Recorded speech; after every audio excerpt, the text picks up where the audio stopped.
Homework 2 is on graphing polynomial functions. So we're going to do 3 examples in this video. First one is from this first set right here. So you've got this sample graph. There's not an equation. You don't need to know an equation to answer these questions. Part A says to describe end behavior. So for end behavior, you're always going to start off with these 2 statements. You'll always have as x approaches negative infinity and as x approaches positive infinity, because this is where your x's go. X's go left and right. So this basically means as you move towards the left end of the graph, and this means as you move towards the right end of the graph. All right, so these, you'll always have one of each. You'll never have it set up where like x's are both going towards positive infinity or both going towards negative infinity. All right, so we do that. So as x approaches negative infinity, so that's the left end of the graph. So that's a focus on this arrow right here. And since that arrow is going down, we would say that the function approaches negative infinity. Okay, and then second one, x approaches infinity, that's the right arrow, so that's this one right here.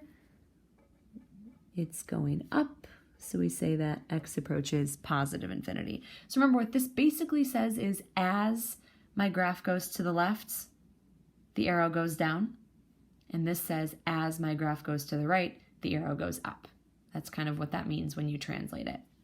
Part B, determine whether it's the graph of an even or odd function. This one's pretty straightforward. If it's even, the arrows go in the same direction on each end. If it's odd, the arrows go in opposite directions on each end. So since one's going down and one's going up, this is an odd degree function. Okay, and last part C, determine the sign of the leading coefficient. Okay, so looking at whether this end's going down and this end's going up versus this one going up and this one going down. So for this one, you actually want to pay attention to the right-hand side of the graph. If the right-hand side of the graph is going up, it's a positive leading coefficient. If the right-hand end of the graph is going down, then it's a negative coefficient. So if you look at the right, this side is going up, so this is a positive leading coefficient. So I'll just write the word positive. All right, number 3, looking at something similar, except you've just got a description, and so you're basically given this information and you want to write down that information. So this is a 14th degree, meaning it's even, and if it's even, then the 2 arrows go in the same direction, and it has a positive leading coefficient. So remember, positive leading coefficient means the right end goes up, but since this one's even, it means the left hand also goes up as well. Okay, so we would say as the graph goes to the left, the arrow goes up, and as the graph goes to the right, the arrow goes up.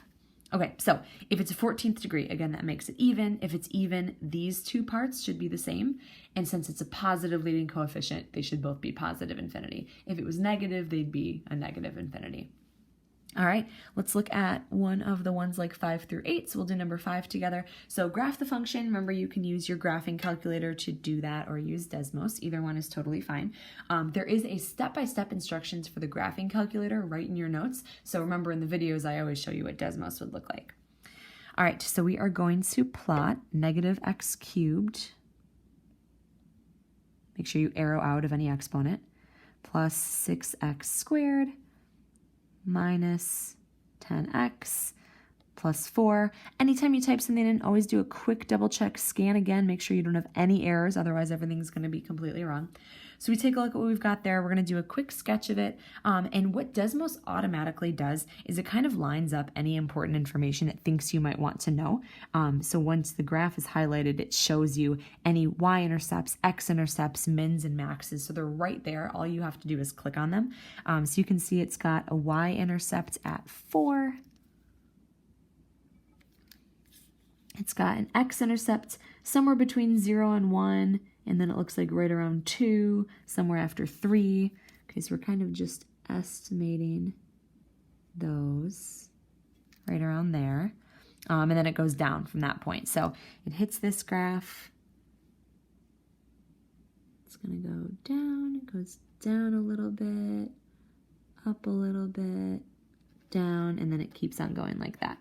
Okay, so just a quick sketch. It doesn't have to be perfect, but it needs to be fairly accurate according to what you've got, as long as I can tell that you used a graphing utility to make this.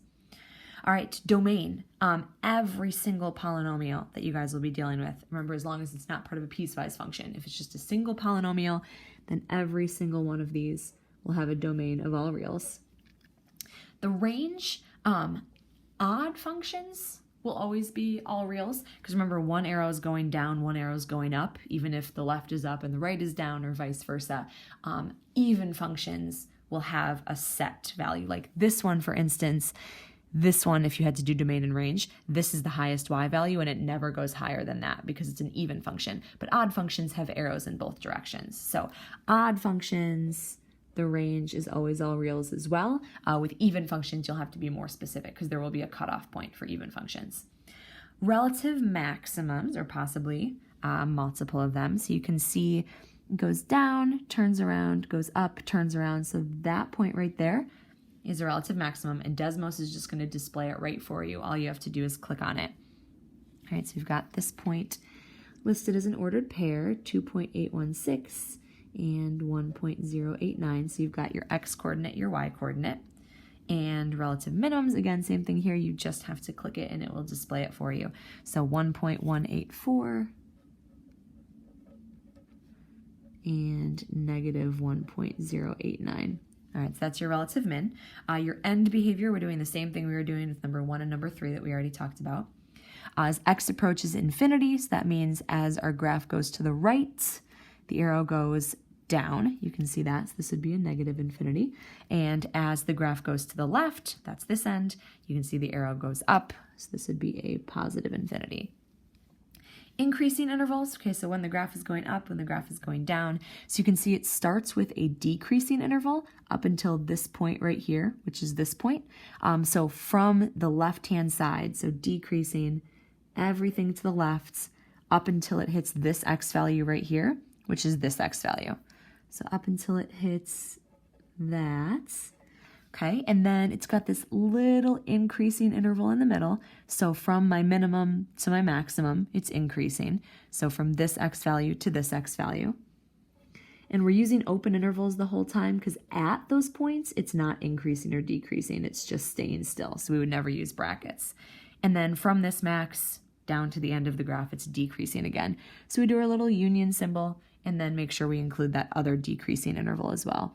So starting from the maximum, which is this x value, and then going on forever, it continues to decrease. That would be a positive infinity, and then always parentheses.